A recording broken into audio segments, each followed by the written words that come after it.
Y estamos aquí de regreso en el campanazo por Comercio TV. Como le veníamos comentando, el mercado sigue en récords, pero el ADP alerta con una pérdida de 33,000 empleos privados. A esto se suma el Big Beautiful Bill y posibles recortes a Medicaid que podrían agitar el sector salud.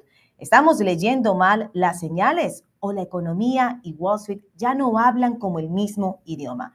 Hoy aquí en el campanazo nos acompaña María Levis Shop. Ella es fundadora de Moneda Latina y una de las voces más influyentes del análisis financiero en nuestra comunidad.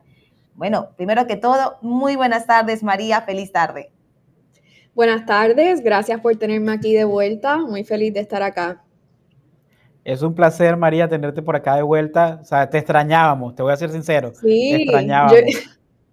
yo igual a ustedes. Y hay tanto pasando, así que muy emocionada de hablar sobre ello. María, quiero recalcar antes de entrar a las preguntas que te tenemos en esta tarde, recalcar que tienes una trayectoria que comenzó en JP Morgan y Morgan Stanley en pleno corazón de Wall Street. Por eso te traemos acá, porque también junto a Moneda Latina has llegado a la comunidad hispana, pues hoy en día incluso educando términos financieros, porque nos tenemos en redes sociales y he podido ver lo que estás Así haciendo y es. te felicito por ello. Muchas gracias. Sí, es parte, tenemos el mismo, ¿verdad? La misma misión, el mismo mensaje, así que gracias por esas palabras. A ti, María. Ahora, comenzamos con la primera pregunta. ¿Qué representa realmente el Big Beautiful Bill para los beneficiarios de Medicaid? Si lo vemos en términos prácticos, ¿esto es un recorte, una reestructuración o, podemos decirlo, un reordenamiento de prioridades presupuestarias? Sí, yo diría que más que nada es una reestructuración, no es como si van a cortar un presupuesto en específico, sino que hay varias provisiones cuáles repercusiones van a ser negativas para millones de personas alrededor de los Estados Unidos, principalmente las personas ya más vulnerables. Comenzando la primera provisión siendo que piensan, actualmente no hay que trabajar para beneficiarse del Medicaid, pero ahora entrando a esta provisión en efecto, tienes que tener un mínimo de 80 horas trabajando para poder ser elegible. Así que esto aplica a personas de 19 a 64 años y cuando uno mira a las personas ya mayores de 50 a 60 años, usualmente estas son las personas que no pueden necesariamente trabajar 80 horas porque o tienen enfermedades crónicas, tienen que cuidar a sus papás, sea lo que sea, se les hace más difícil. Por lo tanto, se prevé que esto impacte a 11 millones de personas en la próxima década y que así el gobierno pueda ahorrar, creo que son 400,000 millones de dólares bajo esta provisión, ¿verdad? Luego también está una segunda provisión que quieren implementar, que es básicamente gradualmente ir no eliminando, sino bajando los taxes que coleccionan actualmente sobre hospitales, entidades que proveen servicios médicos. Así que, ¿qué esto causa? Cuando uno reduce la colección de taxes, significa que el Estado está recibiendo menos ingresos para poder hacer un financiamiento a Medicaid para que más pacientes puedan ir a estas entidades. Así que un ciclo beneficioso para todos, pero al momento en que el Estado empieza a ver menos impuestos sobre estos servicios, empieza a afectar a los hospitales, a estas entidades que en gran parte en el área rural de los Estados Unidos dependen grandemente de este financiamiento. Así que entre estas dos provisiones primordiales dentro del Big Beautiful Bill es que vamos a ver un efecto negativo no solo a, ¿verdad?, ciudadanos, que se estima en total con estas dos provisiones que sea 17 millones de ciudadanos que estén impactados en la próxima década, que pierdan este beneficio que tienen actualmente, pero que entidades como hospitales o, ¿verdad?, cualquier tipo de entidad que provea servicios médicos tenga que cerrar sus puertas. Por lo tanto, en las áreas rurales, personas tendrían que, ¿verdad?, viajar 20, 30, 40 millas para encontrar acceso o servicio que, ¿verdad?, se trata de salud. Esto increíblemente importante. Así que esto es lo que realmente sería el impacto primordial específico a Medicaid de este Big Beautiful Bill. Muy interesante. O sea, digamos que, pues, y la segunda pregunta va muy en línea con eso porque probablemente, claro, uno nunca va a medir las cosas hasta que no se implementen y hasta que no lo veamos más a futuro realmente si el resultado es positivo o negativo, pero puede ser que, que el remedio sea más caro que la enfermedad, por decirlo así, ¿no? Es muy posible. Totalmente, totalmente. Y, Y y ahí, y creo ahí que va la... entre las dos, perdón. No, no, dime y Iba a ahorita te decir hago que la otra creo que entre pregunta. las dos provisiones están buscando ahorrarse, como quien dice, ¿no? En gastos, 700 mil millones de dólares en la próxima década, cuando en totalidad se supone que este bill añada algo como 3 trillones de dólares al déficit. Así que estamos hablando de, realmente no me tiene mucho sentido, pero veremos a ver cómo lo implementan. Y ahí vamos un poquito a esa otra pregunta, porque obviamente vemos en la bolsa de valores, sabemos que, es más, uno de los sectores que yo más he empujado, y lo tengo que decir acá, porque pues mis palabras están grabadas, que yo siempre le he dicho a la gente, sector salud siempre ha sido un buen sector de inversión. Sabemos que hay mucho allí, pero ¿qué impacto proyectas tú precisamente para el sector salud en la bolsa de valores? Sobre todo compañías que dependen de contratos públicos, esas compañías también que dependen del Medicaid. Por ejemplo, algunas acciones están empezando a descontar una caída, pero ¿tú crees que hay espacio para sorpresas positivas dentro de lo que va a ser sector salud en bolsa de valores? Bueno, yo diría que con esta administración nunca se sabe, ¿verdad? Siempre de la nada salen con algún tipo de, sea una provisión a la provisión o un subsidio, así que, ¿verdad? Naturalmente, si todo se queda como está actualmente en términos de lo que está listado en ese bill, sí podría haber a las compañías que dependen mucho de estos fondos perder valor, pero de nuevo, quién sabe, tal vez al momento de que, ¿verdad? Ya las repercusiones negativas empiecen, la administración decida poner algún tipo de subsidio o hacer algún tipo de cambio a la provisión para así apaciguar a este sector que, como bien dijiste, es muy importante y ha sido muy lucrativo, ¿verdad? En la historia. Así que creo que podría haber ambos lados. Todo depende de la administración al final del día. Muy interesante, hay que ponerle el ojo, yo creo que vamos a estar viendo bastante el sector salud como tal para ver qué empresas allí se están beneficiando, cuáles no, porque creo que vamos a ver sorpresas y sobre todo de repente pues se beneficien si van a haber productos que la gente de repente tenga que ahora que de repente eran subsidiados o productos más económicos y que tengan que pagar mucho más no sé, por un tratamiento, por una cita médica, por una medicina, de repente eso Sí. va a disparar el sector salud, pero también a nivel ya de las personas, pues obviamente puede ser que sea mucho más difícil poder acceder a esos servicios. Entonces, Sí, es si no como hay que al demanda, final, no hay ganancias. O sea, la demanda está, pero si no pueden costearla, las ganancias no se verían necesariamente. Así que totalmente de acuerdo en eso. Ahora, María, hablemos sobre ese reporte, ese informe que salió el día de hoy. Hoy el ADP sorprendió con una caída de 33,000 empleos en el sector privado. Incluso aquí mostramos una gráfica comparando con los meses anteriores y definitivamente ha sido una caída muy, muy pronunciada. ¿Crees que estamos subestimando una desaceleración más profunda? ¿Qué señales te llaman más la atención en estos datos que quizá el mercado aún no ha procesado como tal? Sí, mira, totalmente creo que el mercado está subestimando el mercado de empleos. Cuando uno mira a lo que pasó hoy, uno también quiere mirar la historia, ¿no? ¿Qué está pasando este año? Y además de haber salido bastante bajito el número, hicieron revisiones a los números anteriores, ¿verdad? De los últimos meses este año hacia abajo. Lo que significa que este número no necesariamente es, ¿verdad?, fuera de lo normal, no es que fue un evento temporal, como, ¿verdad?, un evento climático, por ejemplo, que puede causar algún tipo de anomalía, no. Esto está mostrando que está siendo la tendencia. Creo que los mercados están más o menos como ignorando el número porque esto refuerza la posición del Fed de poder bajar las tasas, pero cuando se trata de qué números uno quiere mirar, ciertamente las revisiones son uno que hay que tener en mente. Están revisaron los números de los últimos meses hacia abajo, lo que significa que estábamos contando más empleos de los que realmente habían.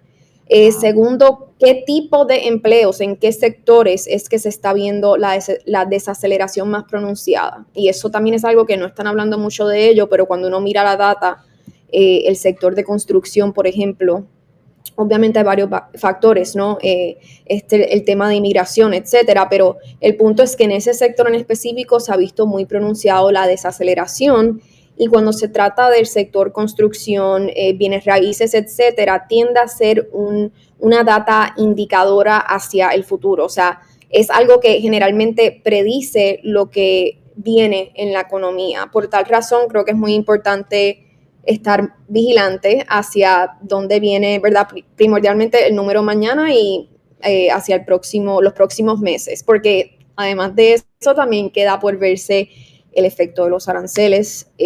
Cuando se trata de la data de desempleo y la de inflación, tienden a ser indicadores con retraso, lo que significa que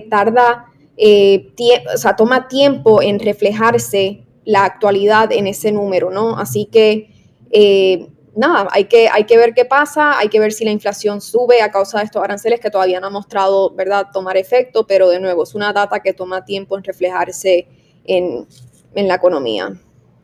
Y es muy interesante porque tú mencionabas algunos datos y yo tengo una gráfica que no la tiene producción, yo tengo acá como mi guía, precisamente que saqué de ese, ahí estamos viendo pues cómo salió el reporte de acuerdo a la gráfica real. Y en esa caída de 33%, de 33,000 empleos, perdón, vimos que cómo se dividieron.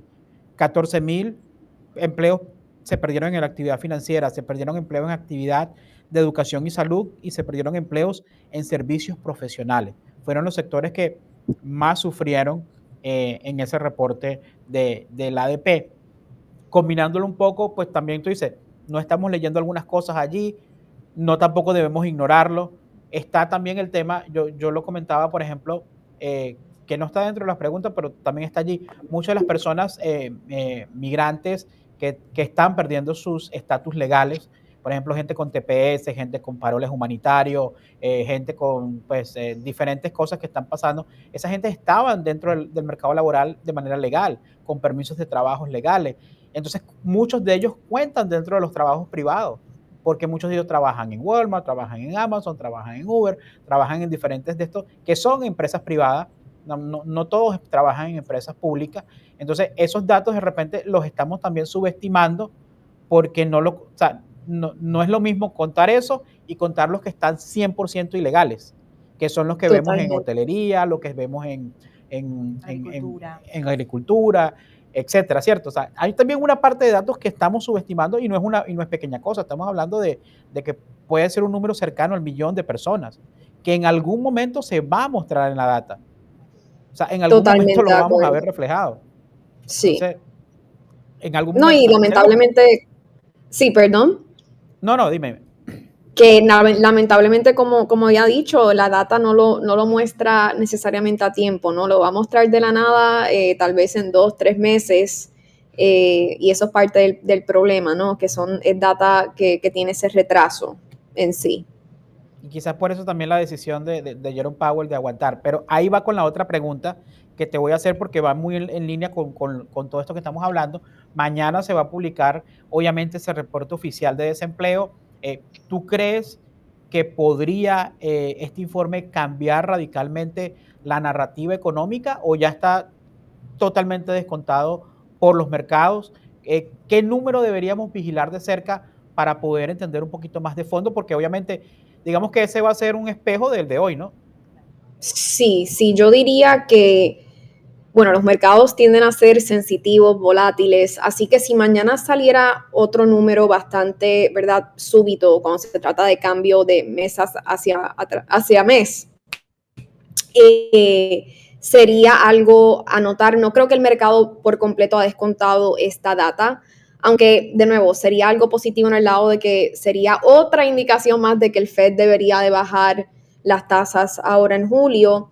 Sí demostraría que tal vez ahora es que estamos empezando a ver evidencia de que sí estamos en una desaceleración que podría causar una recesión, ¿no? Porque sí veo que estamos muy positivos en el hecho de que las ganancias siguen sólidas, la economía en general, ¿verdad?, sigue sólida, pero generalmente hablando, esto sería un refuerzo a hoy, y aunque somos menos los escépticos, ¿no?, sí creo que sería una evidencia bastante fuerte. Si saliera un número, estoy hablando un número fuera de lo normal, ¿no? Si sale más o menos en línea, creo que el mercado, como está tan optimista, lo descontaría. Pero si saliera ya más un cambio radical, totalmente puedo ver el mercado de la nada cambiar de narrativa, ¿no? Porque creo que estamos, en mi opinión, estamos un poco muy optimistas. Así que cuando se trata del número a mirar, obviamente cuál ha sido el número, ¿verdad?, de empleos añadidos. Si el número saliera a más de 100,000, pues sería algo, pensaría yo, ¿verdad?, en línea. Pero ya si saliera a sustancialmente, ¿verdad?, debajo de los 100,000, ahí ya creo que sería una indicación de que tal vez estamos, no, el mercado en sí no está erróneo en simplemente ignorar este tipo de data, como lo ha hecho en los últimos meses ya. O sea, estamos haciéndolo como el mercado se está haciendo de la vista gorda, por decirlo así. Totalmente, sí, Y que miro para otro lado, no quiero ver, no quiero ver. así es. Pero también ha ayudado a que el mercado de una u otra forma se mueva, ¿no? Independientemente, lo cual pues ha sido interesante verlo. Sí, exacto. Es como, por eso también era eso, como que hay una desconexión entre lo que pasa en el mercado, lo que vemos en la realidad en la calle, lo que vemos en el supermercado. O sea, todavía hay como Sí, mucha data como mezclada. O sea, mucha data que no se termina de cuajar al 100% y por eso de repente podríamos entender una posición como la de Jerome Powell, que dice, mira, no tenemos el hard data, como dicen, la data dura, todavía hay muchos datos, los aranceles, muchas cosas que se las está absorbiendo las compañías y de repente todavía por eso me cuesta tomar una decisión, porque quiero ver otros números que de repente estamos ignorando. así mismo es. No, y a tu punto, igual yo con mis seguidores he visto, llevo meses viendo comentarios de personas diciendo el mercado de empleo, ¿verdad? Está muy débil, no encuentro trabajo, pero por otro lado, como habíamos visto en los últimos meses, salía relativamente sólida. Ahora estamos viendo que han bajado esos datos, así que a tu punto, la data y el sentimiento, ¿no? El consumer sentiment de nosotros, los ciudadanos, está muy mezclado, lo cual lo hace aún más difícil. Ese es mi reporte favorito, ¿viste? Fuera de todos, el sentimiento del consumidor es mi reporte favorito porque eso para mí, o sea, voy a ser muy sincero, sí, chévere, nosotros analizamos muchos números duros, pero el sentimiento del consumidor es lo que dice la gente, es lo que realmente la gente siente, es el Claro. bolsillo, es la Sí, calle, o sea, es la casa, es la ama de casa, es el señor que tiene que salir a trabajar todos los días. Entonces, para mí ese dato, sinceramente, yo lo valoro de una manera muy especial porque me da una lectura como un poquito más amplia del americano promedio. totalmente, estoy de acuerdo. El sentimiento, no, o sea, es como es real, en mi opinión, es como, y es más, tiene más timing, ¿verdad? Es más directo en ese sentido que la data que estamos viendo, que tal vez no nos esté dando ay Dios mío, ¿cómo se dice? La visión holística, ¿no? De la Completa, Ajá, economía. claro. como the bigger picture, como The dice. big picture, Hay una Exacto. claro. cosa, antes que Vanessa te haga una pregunta que te tiene que hacer, que yo no te dejo que te la haga, porque es que está muy bueno el tema. Dos cosas, es que escuchándose me vienen dos cosas. Nosotros hemos tenido acá Sí, varias veces, obviamente siempre tenemos a diferentes analistas, economistas, republicanos, demócratas, independientes, etcétera.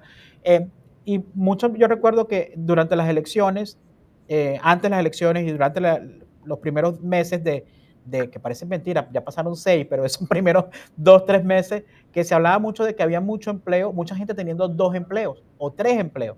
Entonces, claro, la data mostraba como que un número muy alto, pero no necesariamente es que había más empleo, era que una sola persona estaba haciendo 2 y 3 empleos.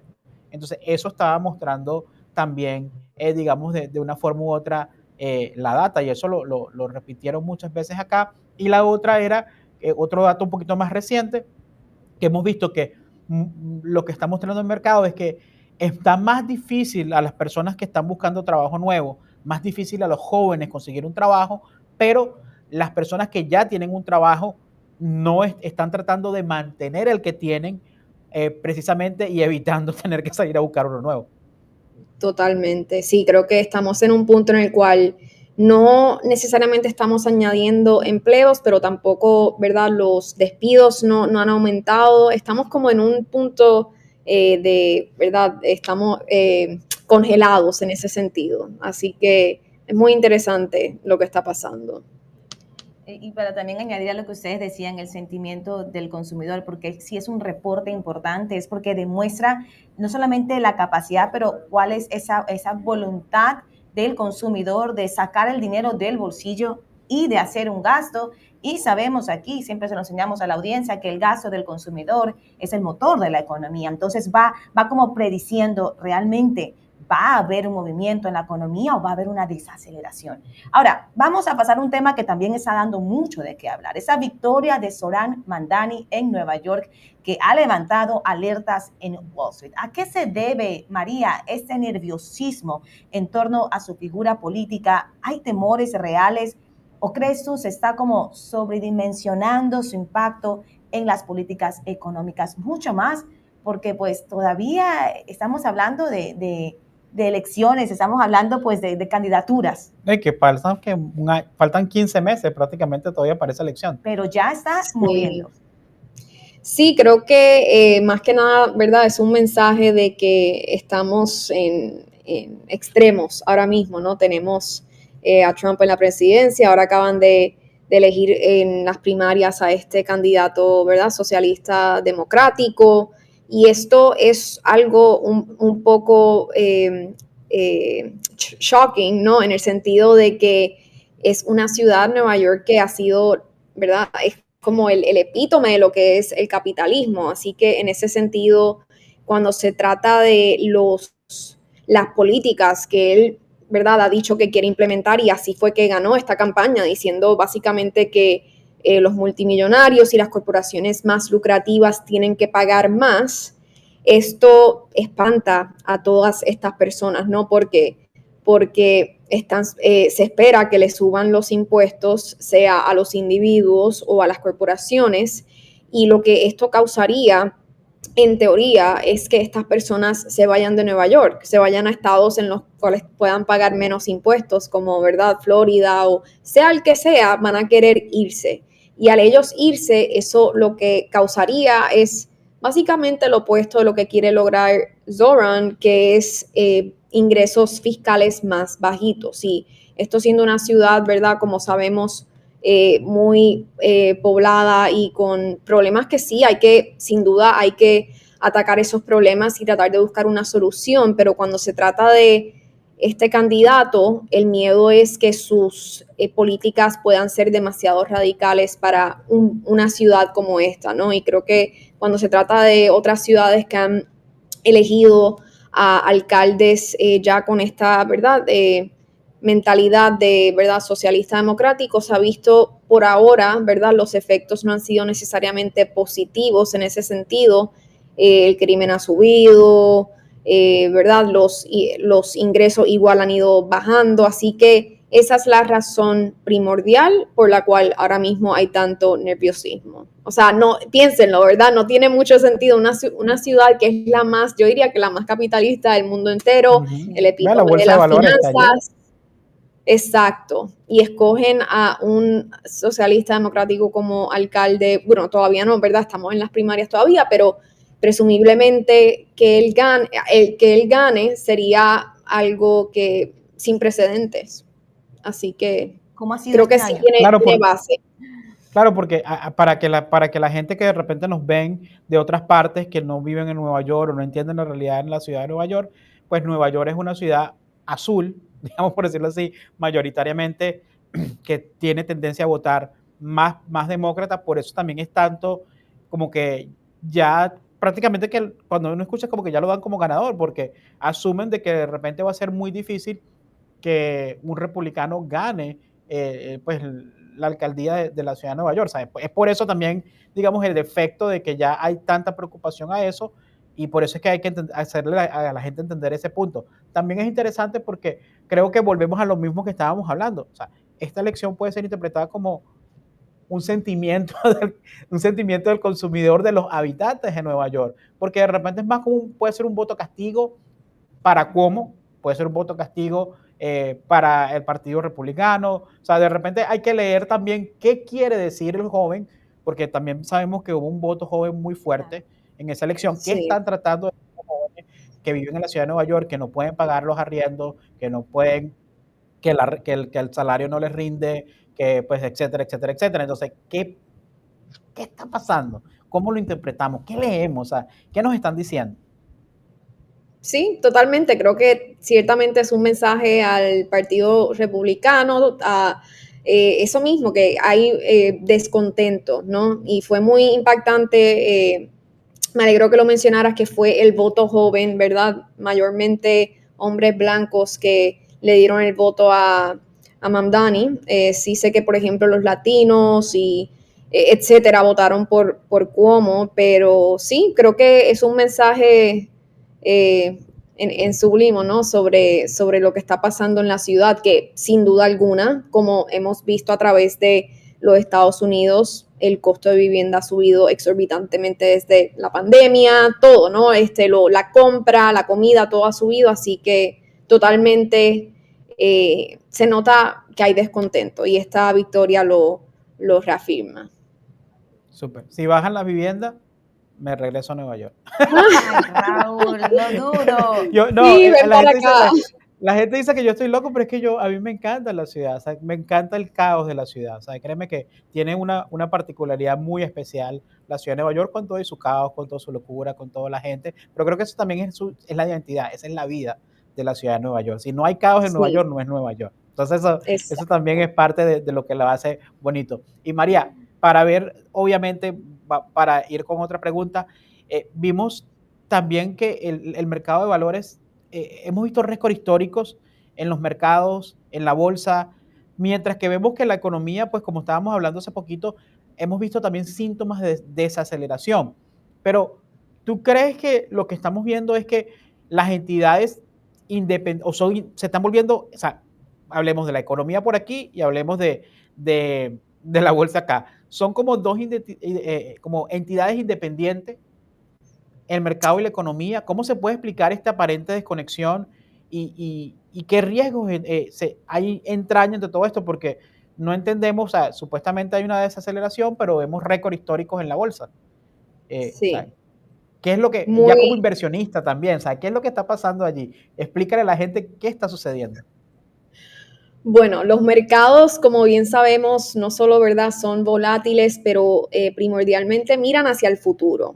Y en mi opinión, la razón por la cual siguen descontando esta data que muestra cierta desaceleración en la economía es porque lo que eso significaría es que recorten las tasas. Así que, como piensan hacia el futuro, la mentalidad ahora mismo en los mercados, entre los traders, etcétera, es que, ok, ahora, ¿verdad? Ojalá y bajen las tasas comenzando en julio o en agosto, cuando sea, pero mientras más desaceleración, como quien dice, en teoría, mejor porque bajan tasas y eso impulsa la economía y las ganancias de las compañías.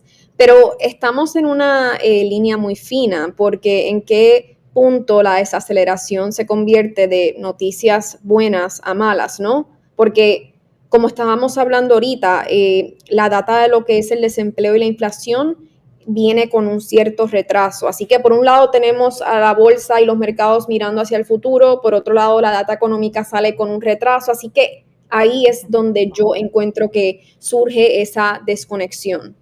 Ahora, el problema es que mientras esta desconexión siga subiendo, ¿no? Y que esa trecha siga aumentando, se vuelve más peligroso, porque en el momento en el cual pueda salir una data, ¿verdad?, alarmante, puede que entonces en ese punto la caída sea aún más fuerte. Y la historia lo ha mostrado, los mercados tienden a reaccionar de un día para otro, cambian de parecer. Así que queda por verse. Creo que de nuevo, como comentamos, los mercados están un poco sobre optimistas en mi opinión, pero tendrá que venir un punto en el cual si la data sigue mostrando desaceleración o debilidad en la economía, van a tener que contar eso a, bueno, ¿qué significa entonces esto para las ganancias de las corporaciones? Que por ahora piensan que las ganancias van a seguir, ¿verdad?, sólidas, pero como les acabo de decir, esto puede cambiar de un día para otro, así que estamos, en mi opinión, en una línea muy, muy finita que cualquier número podría cambiar el rumbo de lo que estamos viendo ahora mismo. Interesante porque pues digamos que hay un sobreoptimismo como tú lo comentas, no vamos a hablar de manipulación de mercado porque pues eso es un tema Claro. muy delicado, pero vamos a hablar que de repente lo que pueden estar jugando un poco a la especulación. O sea, vamos a subir para que cuando caiga, pues volvamos de repente a los números que teníamos antes y no perder de repente tanto, ¿cierto? Puede ser, no sé. Sí, totalmente. O sea, hoy en día no me sorprende nada. Así que puede ser eso. El punto es que hay tantos factores ahora mismo y creo que el movimiento del oro lo confirma, ¿no? El oro sigue subiendo, que en teoría se supone que si los mercados suban, el oro ya pues coja un respiro, pero sigue subiendo porque sigue habiendo incertidumbre. Y para mí lo más que me tiene temerosa, además de, obviamente, ¿verdad? Estamos hablando de la tasa de desempleo, el mercado de empleo en los Estados Unidos, el mercado laboral, pero también el mercado de bienes raíces en varios sectores se ha ido desacelerando de una manera súbita. Y por otro lado, los aranceles, que esa data todavía no hemos visto el impacto económico. Veo a personas diciendo, bueno, estaban tan pesimistas y nada ha pasado, pero es que todavía la data no ha reflejado ese impacto. Así que son muchos factores que hay que tener en cuenta. No, y también yo creo que si nos ponemos a ver, pues aquí hablamos mucho de las compañías calientes, las que más repuntan, también hablamos de los nuevos contratos, fusiones que se están dando, centros de datos. Yo creo que también hay, como se hace mucho optimismo hacia el futuro y realmente pues eso hace que se apuesten más por ciertos sectores que han tenido más auge, por compañías que han tenido más fusiones, pero en realidad la economía, el gasto se está sintiendo ya aquí se está viendo una ligera inflación en los costos, el aumento en lo que es la vivienda, en el costo de la vida como tal. Entonces, con todo eso que hemos conversado el día de hoy, María, excelente conversación, ¿qué consejo tú le darías en este momento a ese inversionista que nos ve, que sabe que estamos pasando por tiempos de incertidumbre a nivel de economía, incluso en el mercado? ¿Qué consejo tú le darías? ¿Qué podría hacer ahora para seguir invirtiendo, pero también para ser cauteloso?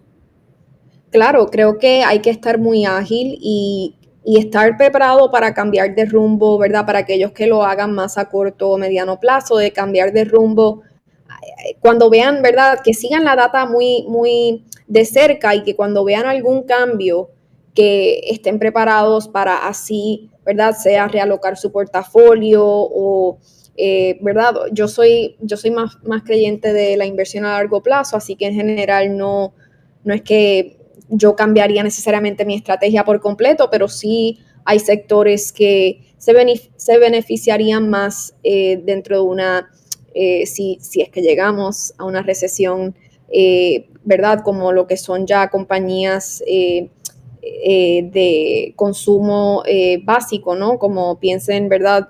Coca-Cola, no la estoy recomendando, simplemente un ejemplo de una compañía que es muy sólida y tiende a tener, ¿verdad? Un buen rendimiento durante periodos, pues tener esa mentalidad de que si caemos en una desaceleración, pues estar ágil al momento de cambiar su portafolio, etcétera. Así que seguir muy de cerca la data va a ser clave y estar preparados para cambiar de rumbo si es necesario. Pero para aquellos que estén invirtiendo a largo plazo, ¿verdad?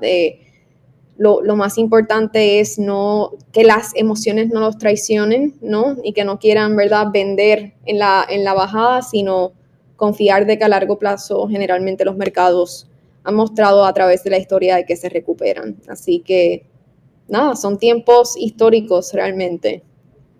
Definitivamente, que 2025. Pero María, Y me encanta. qué gusto Yo tenerte conozco dos acá. personas que son fanáticas de la Coca-Cola y que la recomiendan. Ah, me Warren encanta. Buffett, Warren Buffett y Vanessa. Y Vanessa Paradis. Mira, Wow, me María, qué encanta. hermoso tenerte, de verdad. Nos gustaría poder tenerte Gracias, más seguido, igualmente. conversar. Vuelve más Sí, seguido, por favor, te Sí. extrañamos, en serio, claro que créeme sí, que claro te que extrañamos, sí. vuelve más seguido. Y Sí, me gustaría pedir totalmente. que producción ponga nuevamente las redes sociales de María, porque realmente, como te decía, te sigo y me gusta mucho lo que estás haciendo, enseñándole a tu audiencia, mira, las 5 cuentas financieras, cómo están los mercados en la primera mitad. O sea, me gusta mucho cómo lo haces más accesible a las personas, toda la información que compartes. Así que, María Gracias, Levis, Lili. un gusto. Esa es tu casa, Comercio TV. Igual, gracias por tenerme. Hasta la próxima. Gracias, María, feliz tarde. Igual. Y a nuestra audiencia del campanazo, vamos a una pausa comercial. Al regresar tendremos ese horno listo para ver las compañías calientes, aquellas que han repuntado el día de hoy.